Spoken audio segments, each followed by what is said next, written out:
This lesson is entitled Daily Life in Ancient Egypt. The time period here we're looking at is 1550 BC to 1100 BC. It's right at our top of our page. Our read to learn activity is how did the how did the people of the New Kingdom live and work? Our two vocabulary here are social pyramid and slavery. Just as a reminder, our first lesson was geography. Our second lesson was about the Old Kingdom and the Pharaoh's role. Our third lesson, if we go back to that, was about ancient Egyptian civilization from 2100 to 1300 BC. This time period would be the Middle Kingdom, and now we're going to be talking about the New Kingdom. The New Kingdom lasted from 1570 to 1070 BC, and it's often referred to as Egypt's Golden Age because it was a period of great prosperity, great art, and great kings. Warrior pharaohs such as Thutmose III and Ramses II the Great conquered foreign lands and expanded Egypt's influence to its greatest extent. Also during this time, a powerful female ruler, Hatshepsut, successfully ruled Egypt not as queen but as king. But because she was a woman, Hatshepsut's name was never included in any ancient lists of Egypt's pharaohs. The remains of her temple at Deir al-Bahir are one of the most impressive monuments of ancient Egypt. Although Egypt was at its peak during the New Kingdom, it also suffered from internal turmoil during this period. The pharaoh Akhenaten, originally Amenhotep IV, abolished the worship of many gods and declared that there was one god, Aten, a sun god. This was so unpopular with his people that Akhenaten had to move out of the capital, Thebes, present-day Luxor, and establish a new one in the desert at Akhenaten, present-day Tel el-Amarna. Polytheism was re-established by Akhenaten's successor, Tutankhamun, whose tomb was virtually found intact in the Valley of the Kings in 1922. Beginning about 1075 BC, Egypt was also invaded by the Libyans, the Assyrians, the Nubians, and the Persians, all of whom possessed superior armies and weapons. Alexander the Great conquered Egypt in 331 BC, and the Greeks ruled Egypt until about the death of Cleopatra the Seventh in 30 BC. After the Romans assumed control of Egypt from the Greeks, the ancient Egyptian civilization virtually disappeared. So that's just a little background about what's happening during the New Kingdom, and it was the Golden Age, but Egypt met its end during that time. So let me read aloud to you. It says, under the Pharaoh of the New Kingdom, Egypt became the largest and most powerful empire in the world. As you have read, the empire spread eastward into Western Asia. Egypt also conquered Nubia to the south. You have also read how Egyptian goods and ideas spread from the Nile Valley. How did this growing wealth and power affect the ordinary people who lived in the Egyptian empire? The big picture. While Egypt's armies and traders traveled far and wide, Egyptians at home continued working to make their country strong. Farmers planted and harvested crops between the yearly Nile floods. Weavers made linen cloth that kept Egyptians clothed. Woodworkers built the plows, benches, and chests that ordinary people used every day. These hard-working members of Egypt's society rarely had their own farms or shops. Rather, most people worked on huge farms owned by the government. Leaders, army officers, or scribes, others lived in small houses tucked away in the crowded city neighborhoods. There, the craft workers and farmers made simple goods in their homes. As they went about their daily lives, each of the Egyptians was contributing to the great success of the New Kingdom. A social pyramid. From the earliest days of Egypt's history, a person's position in society depended on what he or she did for a living. As a result, the shape of the Egyptian society was similar to that of the pyramid. The most powerful person, the pharaoh, was at the top of the social pyramid. Below the pharaoh ranked the government officials, and below them craft workers. At the pyramid's base were farmers and captured people who made up the largest part of society. So the largest actually was at the bottom, so captured people and farmers. Egyptians were not only the people who filled the empire's social pyramid. Nubian soldiers made up a large part of the pharaoh's army and police force. Syrian princes joined the ranks of Egypt's government officials. Syrian and Nubian craft workers worked side by side with the Egyptian craft workers. Slavery in Egypt. The people in the lowest level of the social pyramid were those who lived under slavery. Slavery is the practice of one person owning another person. When Egypt conquered Nubia and part of Western Asia, Egyptians captured prisoners of war and enslaved them.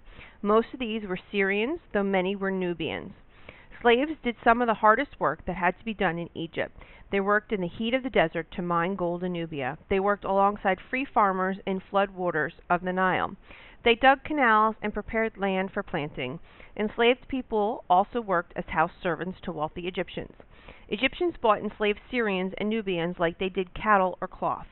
One Syrian girl, for example, was sold for the price of 4 big sacks of grain and a piece of silver. However, enslaved people did have some basic rights in Egypt. They had the right to be treated fairly under the law, even to own property. So let's look at our social pyramid down here. So it says, this diagram shows how Egyptian society was shaped. Which groups formed the top 2 levels of the social pyramid and the bottom 2 levels? Previously, when I was reading, we talked about the pharaoh and the government officials were the first 2, and that the farmers and slaves made up the most of the population. But it was interesting because as we read, it said that slaves did have some right. They had right to be treated fairly under the law, and they could even own their own property. So this is unlike other forms of slavery around the world. Farms and cities. During the New Kingdom, huge farms and busy cities dotted the shores of the Nile River.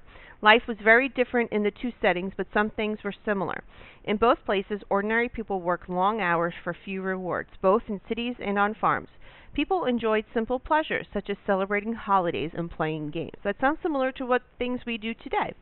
So let's find out about farm life. As you have read, most Egyptians lived on big farms owned by powerful people from the top of the social pyramid. These farms were run by loyal scribes. Farmers, craft workers, and slaves did most of the work. Farms were like small worlds of their own. They produced most of the goods the people living there needed. Farms bustled with many different kinds of activities. Farmers grew and harvested crops. Herders tended cattle and goats. Bakers ground wheat from the fields and baked bread. Brewers made beer from wheat and barley, and fishers caught fish in the Nile. Brickmakers shaped bricks from river mud for workers' houses. As many as half of these products went to the pharaoh as taxes. Most of what remained went to the owner of the farm. Workers and slaves divided the little that was left. So 50% went to the pharaoh. That was interesting. I don't know if you think that's fair or not. I'm sure the pharaoh needed the money for building projects and certain things, but is 50% really fair? Planting and harvesting.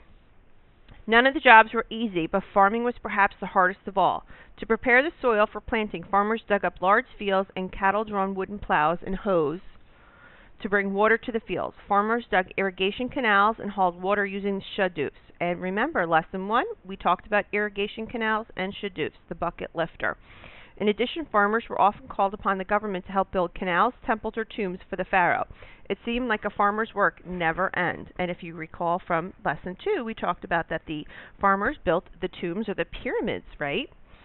As harvest time, women and men and children headed out to the fields to cut, stack, and carry grain. As they worked in the blazing sun, a strong leader chanted out songs, and everyone sang along, singing helped to make the time pass more quickly. Farmers loaded the cut stalks in baskets and took them to the threshing or separating areas. There, oxen or donkeys were walked over the stalks to separate the grain from the straw. Once again, people sang songs like this one to make the hard work more fun. Strike for yourselves, oxen. Straw to eat for yourselves, and barley for your masters. Don't let your hearts grow weary. Once the grain was separated, girls tossed it into the air using wooden shovels so the wind would blow the remaining straw away.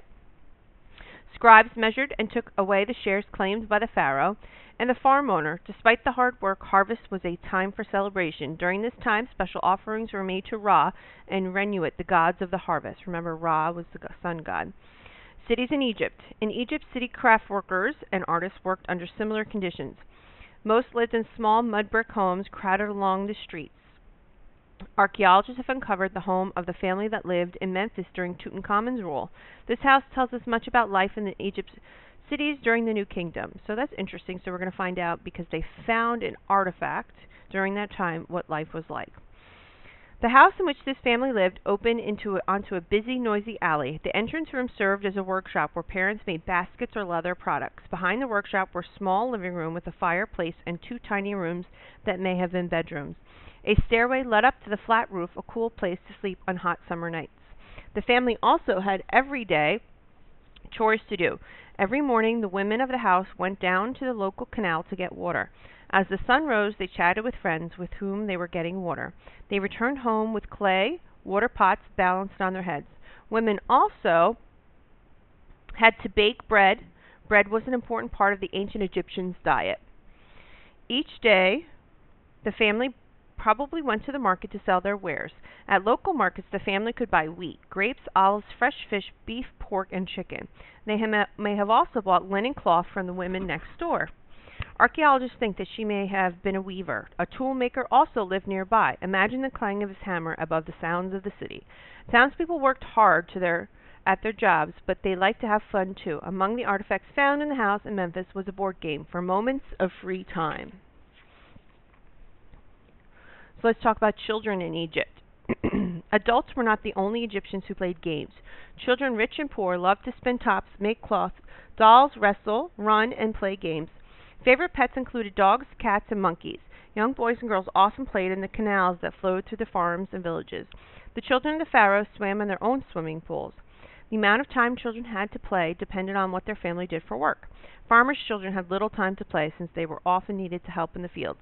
Besides working at harvest time, farm children helped scatter seeds during the planting season. Farm children also did daily chores such as carrying water or feeding the family's many farm animals.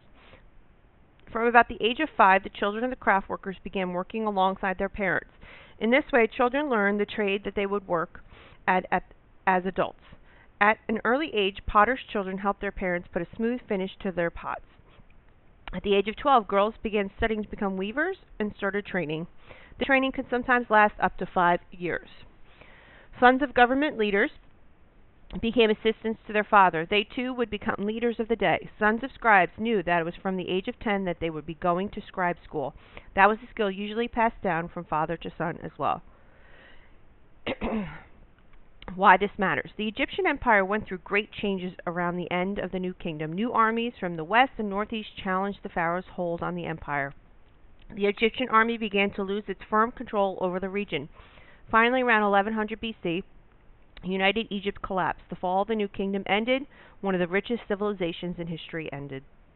Still, the gift of the Nile would live on and affect people everywhere for centuries to come. Ancient Egypt's legacy extends even to our own time. Think about this legacy the next time you see a sailor harnessing the wind. You may think of another Egyptian legacy as you answer the think about it questions on the sheet of paper. Remember, the Egyptians were believed to have created the sail or invented the sail.